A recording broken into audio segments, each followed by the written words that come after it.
From Hollywood, it's time now for... Johnny Dollar. Sergeant Barney Peters, Port Morris Police. Oh, hi, Sergeant. Thought you and Adam Bowles were coming over here to look at the evidence in the murder of Ricardo Amerigo. We are. Ed's out warming up his plane. That's why I answered his phone. We got a visitor here in Port Morris. Who? The guy Ed thinks did the job. Pete Corbin, Amerigo's booking agent? That's right. In Port Morris? That's right. Well, are you holding him? I can't. No legal reason to, in spite of Ed's suspicions. Well, what's Corbin doing there? I don't know unless Ed's right about him. Huh? And Pete knows you're on his trail. Well, what's that mean? What could mean he's down here gunning for you.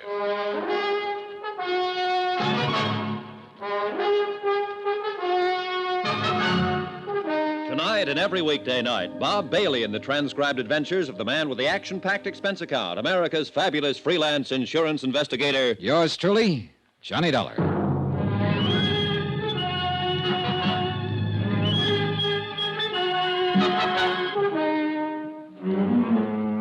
Expense account submitted by Special Investigator Johnny Dollar. Location, Port Morris, New Jersey. Following is an accounting of expenditures incurred during my investigation of the Ricardo Amerigo matter. Item 3, $1 even. For whatever it was, the local druggist recommended to pull my stomach back together after the flight in Ad Bull's private plane from Ad's farm in South Vineland to Port Morris. In a sense, I'm glad we flew. In a car with Ed at the wheel, we'd have been all over the road. As it was, we were only all over the sky. Oh, beautiful day for flying, isn't it, Johnny? Can't you hold a straight course, Ed? What's the matter with this ship? Not a thing. I like to weave around a bit. I like the feel of it. You know, all that power under you. Yeah. Sure you're not just trying to scare me into welching on our little bet? I'm going to win that bet, Johnny. Your commission on the case, plus all that goes on that well-padded expense account of yours. You just get busy and find the body. Why don't you forget your dark past as a private eye and stay retired? What, and leave an old friend like you floundering around with a case that's... Hey! You don't watch your steering, we'll be floundering around in those salt marshes down there. Sorry. But can't you see, Johnny, Pete Corbin, Amerigo's agent, has to be the heavy. He's the beneficiary of Amerigo's policy. Amerigo owed him a lot of money. Too easy. And Pete's the only person we know of who was with Amerigo constantly. You got motive, opportunity. Too easy, I tell you. But I wonder what under the sun Pete's doing in Port Morris. That we'll be finding out. We'll land there in a couple of minutes now.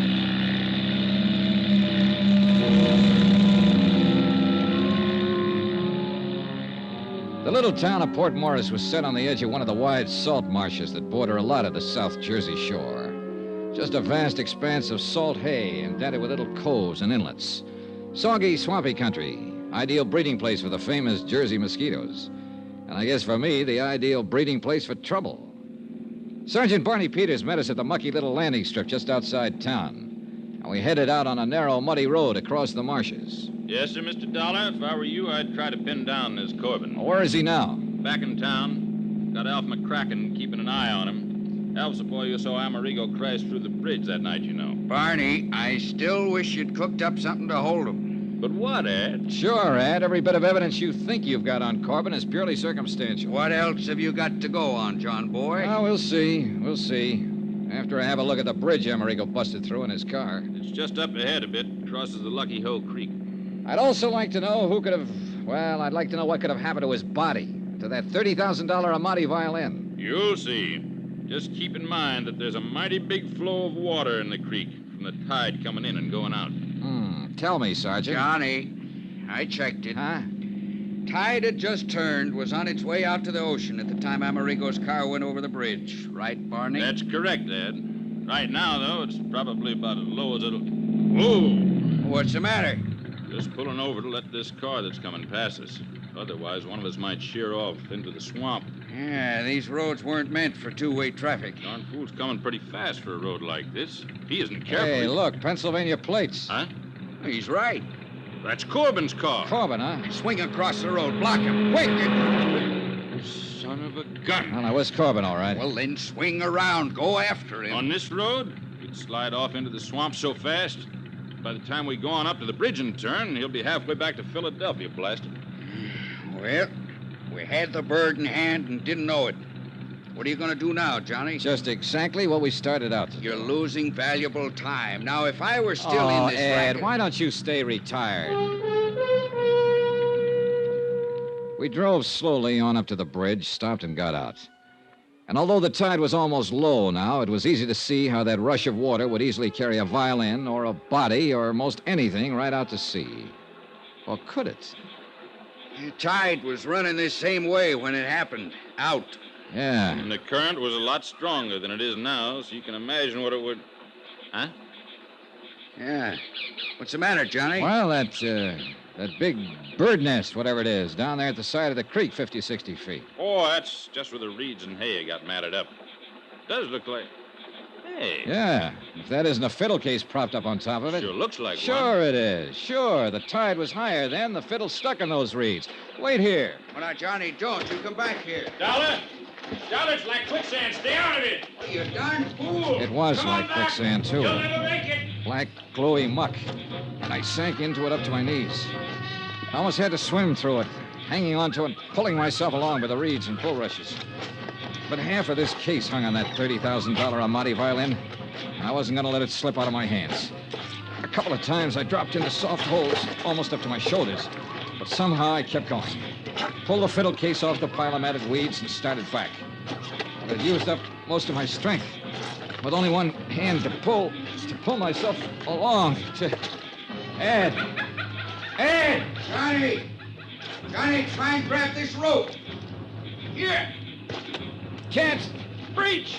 Try it again, Ed. Drag it back. Try it again. Johnny, use the violin case. It'll keep you afloat. I'll try. You all right, Dollar? Dollar! Here, Johnny. The rope again. Johnny! Johnny!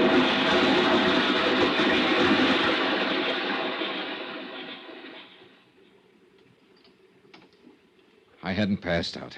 So help me, I hadn't. Not entirely, that is. Or I'd never have been able to grab the line that Ad Bowles threw to me. Needless to say, I took a lot of kidding from Ad and Barney Peters on the drive back to Port Morris, especially since I didn't really know what had happened until I came to in the back seat of the car, clutching the fiddle case. Jerk.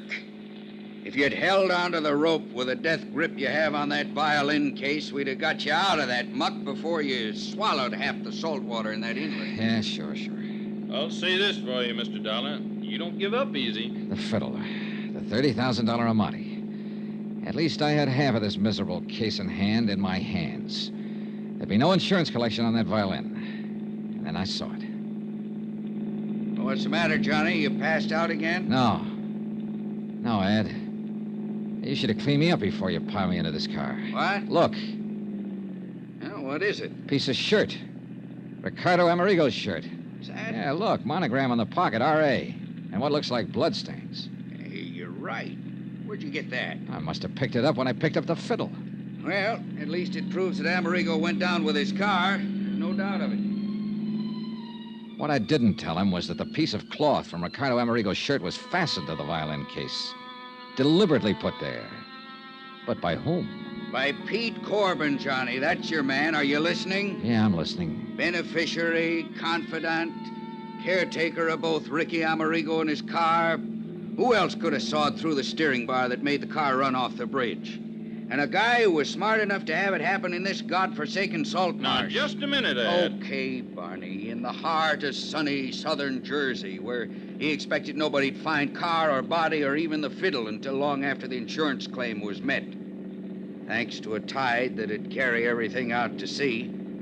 For indeed, my friend, if your deputy, Alf McCracken, hadn't actually seen Amerigo's car slip through the bridge rail... Oh, wait a minute. Yeah. If Pete Corbin had planned this whole thing, he would have made sure the corpus delicti would be found. Johnny, that's why he had the accident happen where somebody saw it. Yet that somebody, Alf McCracken, didn't see the fiddle float away, didn't see the body float away from the car. Oh, stop it, John, boy. You know as well as I do that this whole thing was engineered by Corbin. All right, tell me, investigator, what was he doing down here today? Lord knows, and I don't care. Probably to plant that piece of shirt. Johnny, I've given you all the help I'm gonna on this case.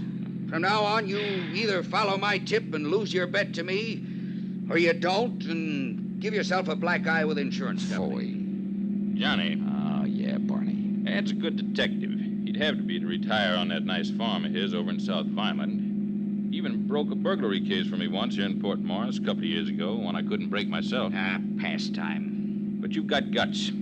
I like you for it. Thanks a lot. And to me, the Pete Corbin theory looks, well, too easy. Oh, not you, Barney. That's what I've been trying to preach to that stubborn egghead sitting beside you. I'll lend you a suit of clean clothes, and you can chase this thing down the way you want to, without the dubious help of somebody who's just trying to win a bet from you. Traitor. And if I were you, I'd hunt up a few other people who knew Ricky Amerigo besides his press agent, Pete Corbin. You are a mind reader. Gentlemen, I have only one thing to say. And, Johnny, it's addressed to you. When you finally find that Pete Corbin done it, you know where to send the check to me.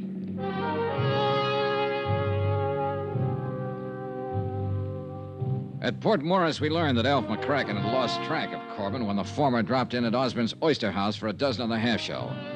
Hadn't even seen him take off in his car, much less leave in a hurry after spotting us on the road to Lucky Hole Creek. I took advantage of Barney's offer, borrowed a suit of his clothes, and accepted a ride from him to the crossroads of Woodbine where I could get a bus back to Philadelphia. Sure, half my job was done. I'd recovered the $30,000 Amati violin.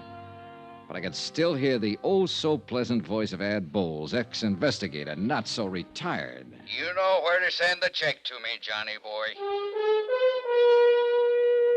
Expense account item 5, $4.95. Bus fare from Woodbine to Philadelphia. And believe me, it's a long bus ride. As soon as I got to my hotel and changed into my own clothes, I called Harry Branson at the insurance company. Mr. Branson here? This is Mr. Dollar, Mr. Branson. Yes, Mr. John. Yeah, I'm back at my hotel, music lover. And I've just won the $30,000 Amati. What? Yeah, I got the fiddle for you. Well, thank heaven you recovered it. What of Ricardo Amerigo? Later. Do you want the Amati? I'll be right over.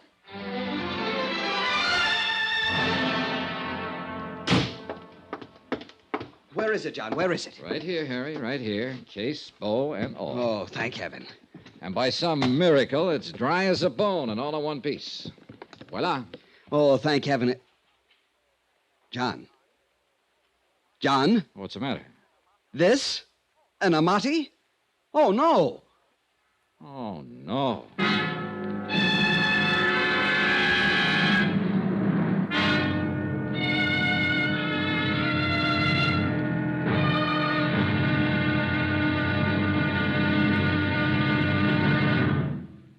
Now, here's our star to tell you about tomorrow's intriguing episode of this week's story. Tomorrow, the results of a poker game.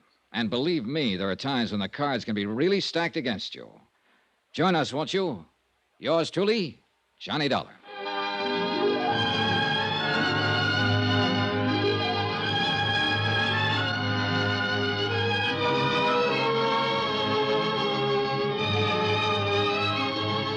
Yours truly, Johnny Dollar, starring Bob Bailey, is transcribed in Hollywood. Written by Sam Dawson, it is produced and directed by Jack Johnstone. Be sure to join us tomorrow night, same time and station, for the next exciting episode of Yours truly, Johnny Dollar. This is Roy Rowan speaking.